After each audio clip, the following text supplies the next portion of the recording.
Hello everybody, welcome back to another video, and today we're finally talking about Miss Marvel. It's finally here. Kamala Khan is finally in the MCU, and we're going to talk about it. But before we get into it, just a quick spoiler alert. We will be diving into some mild spoilers for the show, so if you haven't seen the show yet, first of all, go watch it. It's so much fun. It was awesome. I really loved the first episode. So go check it out. Spoiler alert, I'll give you 4 seconds to click away. Now let's dive into some spoilers. So let's get started. First of all, the show, feels like a lot of fun, and it also feels very different from the rest of the MCU. Similarly to how, like, Doctor Strange Multiverse Madness definitely felt like a Sam Raimi film, this show definitely feels, not necessarily like it definitely feels like a teenage Kamala Khan show, just because of the way, the great visuals and the way they visualize and all that cool stuff. With like how they do the text messages and how they show you what she's thinking by portraying it as graffiti on the wall and stuff like that. I just thought that was awesome how they did that. I thought it was super cool and creative. Where should I go for lunch? And I hope I pronounced her name right.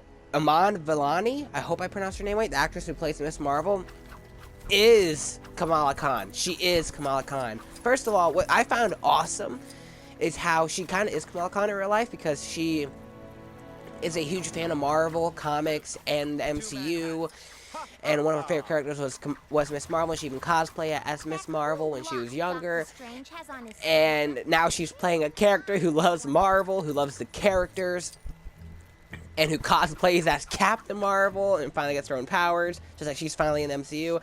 I think that's just awesome. Like, how do you get a better story than that? Like a better true life story. That is awesome. Because I know, like, some people were a bit worried because this is like her first acting job, at least I know of. At least I'm pretty sure. I was not nervous because I was like, she sounds like she's a big fan, so I have full trust that she'll do well, and she did. She's awesome. She definitely feels like Kamala Khan. She practically is Kamala Khan, let's be honest. She did a great job, and I feel like the supporting cast also did a great job too. Not only was the cast themselves like really good as these characters, but I also thought the characters themselves were like really good. Because like I thought her family, her father, mother, and brother were done well in a way that you understand like where they're coming from, because like her and like Kamala and her mom seem to butt heads a lot. And even though since we do side with Kamala, because, well, she's the character we're watching the show for, even though you side with Kamala, you can still kind of see, where the mom's coming from, because you can see that it's coming from a side of love. Her dad is just so fun and lovable. I loved when he came in dressed as the Hulk, and he like went all out with growling and roaring, and it was just hilarious. And even her brother is like seems to be like super likable, and he's fun. And also her friends, she has 2 friends. I forget what the one is, the name of the one, because we also don't really see her that much during the episode. And as for the other friend, Bruno, I think he was awesome, and the actor who played him was great. And I thought he felt like such a fun, caring character that's such a great friend to Kamala. And I would love to talk more about him, but as you know, we don't talk about Bruno. So I guess we should move on. And when it comes to her origin and her powers, they definitely changed up her origin and powers from what they were in the comic books, because like in the comic books it had to do with Terrigen Mist, and then she had embiggenings / stretchy powers like this, as you can see here, and which her powers a bit more like Mr. Fantastic. And for the show, not only did they change her origin so that her powers are actually coming from this bracelet thing. I don't know what it's called. I don't think it's actually called a bracelet. I think it has an actual name. I don't know what it's called. But it comes from that instead of Terrigen Mist, as well as she has different kinds of powers, like these cosmic energy powers instead of stretchy powers. But they do incorporate stretchy powers in her powers, which I really like, how they incorporate that. But also, moving on, when it comes to the very beginning of the episode, I thought it was really cool because it's like her own YouTube channel, where she's kind of like narrating, explaining, kind of like the Battle of Endgame, but from her point of view, because of how much she loves Captain Marvel, and with different illustrations. And I found it interesting that in this illustration, Wanda was in the illustration, so part of me, I know it is actually just being accurate because Wanda was in that battle, but part of me is like, dude, does anybody know yet that she went evil and is now dead? or does only Doctor Strange and Wong and America Chavez know this? I mean, we also don't know. Maybe this show takes place before Multiverse of Madness, but I'm just very curious. And also, they go to... also, they talk about a little bit more about it, and she says how, like, Captain Marvel is, like, the closest to beating Thanos. You had an illustration of Wanda there. How did you not know that Wanda came way closer to beating Thanos than Captain Marvel did? I'm sorry. She blew up some ships, she fought him a little bit, then she got completely KO'd by Thanos.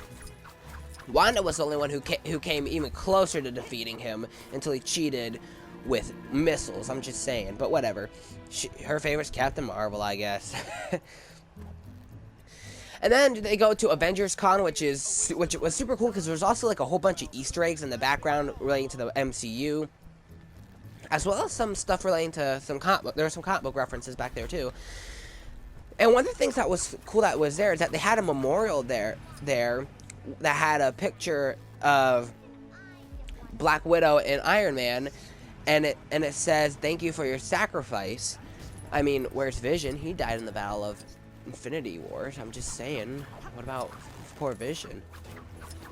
And something cool about I thought was awesome about this Avengers Con is that it really reminded me of the Avengers Day event that was in Marvel's Avengers, the video game, which Kamala Khan is practically the main character of that game. Just so you know, I have played that game on this channel if you're interested. I'm just saying. So I thought that was cool. And also, when will this con become a real life convention? Because this would be awesome to go to in real life. Yes, we have Comic Con, but that's like everything comic books. Imagine if we had something strictly Marvel. It could be like DC Fandom, but for Marvel, and it'd be way better because it'd be in person. I'm just saying, I think that'd be awesome.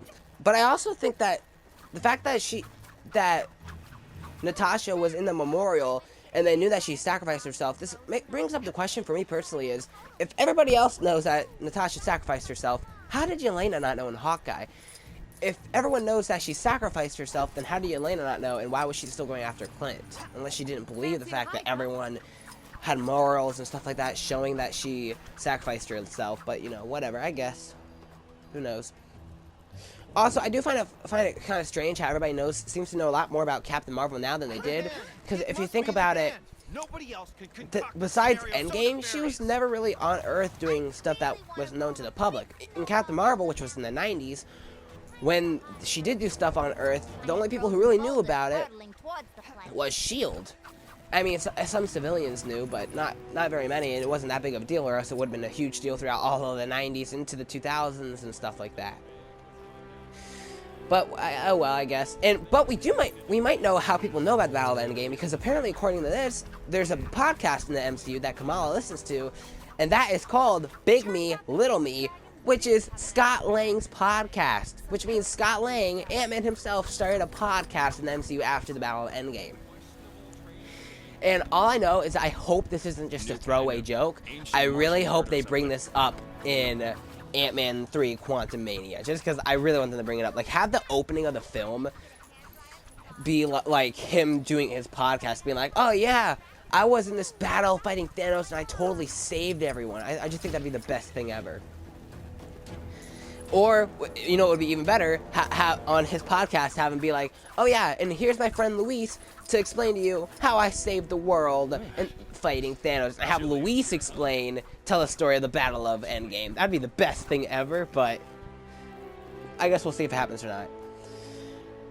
But yeah, throughout the main episode, I thought it was a whole lot of fun with great visuals, and it definitely did a great job of telling her origin story, explaining how her family life was, and her school life, and how she's constantly fantasizing and is a huge fan of the Avengers, which for me I think is really relatable, especially because I'm a huge fan of the MCU and Marvel and comic books and that stuff, just like she is.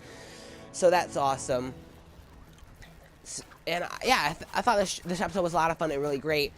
But something interesting about this episode is that, unlike every other MCU show, there was an end credit scene in the first episode, which I thought was kind of crazy. I didn't know there'd be an end credit scene in the first episode. Statue of Liberty. But yeah, in this, first of all, I want to say, in the credits, there was a reference, awesome reference that I caught. There were a bunch of references to, like, Kamala Khan, Miss Marvel's comic books, stuff like that. But a reference that I really loved was, in the background, when it showed a picture of the street, it showed a Trust a Bro moving van passing by from Hawkeye. I just thought that was awesome. But yeah, in the end credit scene, we see, I forget their names, but we see two cops who are watching a video of Kamala using her powers at Avengers Con, because when she put the bracelet on at Avengers Con, her powers started acting up, and she blew up some stuff, decapitated a Ant-Man decoration, and even though she almost killed her classmate, she still ended up saving her, even though she almost killed her. But you know, forgive and forget, I guess. But they're watching it and they say, I think it's time to bring her in. And what I found the most interesting was that one of the cops was the same cop who arrested Peter Parker in Spider-Man No Way Home. I think that's super interesting. Like, I thought he'd just be like a one and done character in No Way Home and we wouldn't see him again because he was just a side character who we probably will never see again. I was wrong. And part of this makes me wonder a bit too. What's all connected here? Because he also somehow knew that Fury was in space, even though there was a Skrull posing as Nick Fury on Earth during Far From Home. So, does he have some sort of connections? Like, maybe he's a Skrull? Because, I mean, he that Fury was in space. And he wants to find Miss Marvel. So, I'm not sure. I just think there's more to him than meets the eye. So I'm very curious as to where they're going to take this next. But yeah, overall, this episode I thought was a whole lot of fun. I really enjoyed it. And I can't wait to see what happens next. Man, it's cold. I can't wait to see what's his name from the end credit scene is up to. I can't wait to see her because she literally got her powers at the end of the episode. So hopefully next episode we get to see her getting used to her powers. I can't wait. It's going to be so awesome. But yeah, not a whole lot to talk about, but still I wanted to talk about it because it was a great episode that I found a lot of fun.